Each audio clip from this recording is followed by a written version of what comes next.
Okay, so we've waited all summer long for this extra day of crying is what I've been calling it anyway.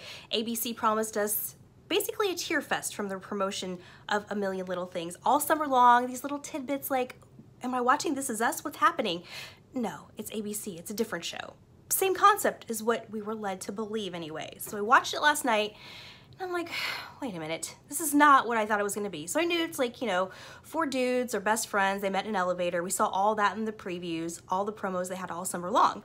So, you know, it's a million little things make up friendship, and they drifted apart, they don't really know each other like they thought they did.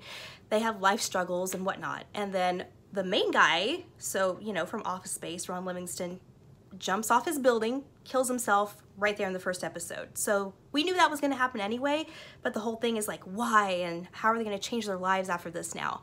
There were too many red flags for me to even think about that though. First of all, his wife did not cry. She was not crying at all during the funeral. She didn't cry after the funeral. She didn't cry or even seem emotional really. Until like later in the evening when she was talking with a friend and someone she just literally met at her husband's funeral, and that was over wine, so that kind of didn't count. The kids were not emotional. The little boy finally started crying when the sister decided to sing a song during the funeral. It just seemed like they just didn't have emotion. And maybe some bad acting too, I don't know. I mean, yes, we have we already saw it coming anyway, because if you saw any of the previews, you know, the one best friend, he's like, oh my gosh, I was gonna kill myself. You know, if you hadn't called when you did, I would be dead right now. So, you know, there was that. We already knew that was happening though. What we didn't see coming was the bombshell at the end.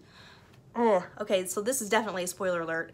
At the end, one of the best friends, the one who gave the eulogy, the one who I thought was a super nice guy, he's gotten sober, he does want to leave his wife, and you know, he's got that in the works because she seems like a terrible person. Well, guess who he wants to leave her for? The dude who killed himself's wife. Yeah, he's been sleeping with her. In fact, he was doing that when he killed himself. He was the last person that he made a phone call to, which was another thing. They went to his office, his secretary, she seems shady anyway. She deleted a bunch of stuff right after, I don't know, she's a mess. But his cell phone was still in his office. Like, I'm pretty sure it was a crime scene because it's like got police tape all over the place where he jumped. His cell phone is still in his office. His wife didn't think to like maybe take that. She didn't want it. Didn't go through any of his things. The season tickets for their hockey game were still in his desk. There's just too many like, wait a minute. Nobody thought this through. This is not, I don't know. It's more like a kind of a murder mystery now. It's not what I thought it was gonna be. It didn't make me cry. It made me angry. Am I still gonna watch it? Probably, because what else is on at 9 o'clock on Wednesdays? But also I probably need to just see this through. I mean, give it a couple of episodes, maybe see if it's any better. But honestly, after that last scene with the dude like, hey, he was calling you, where were you? And he's like, oh. Yeah, that was no good. So watch it, see what you think, let me know. If you've already watched it, do you agree? Am I completely wrong?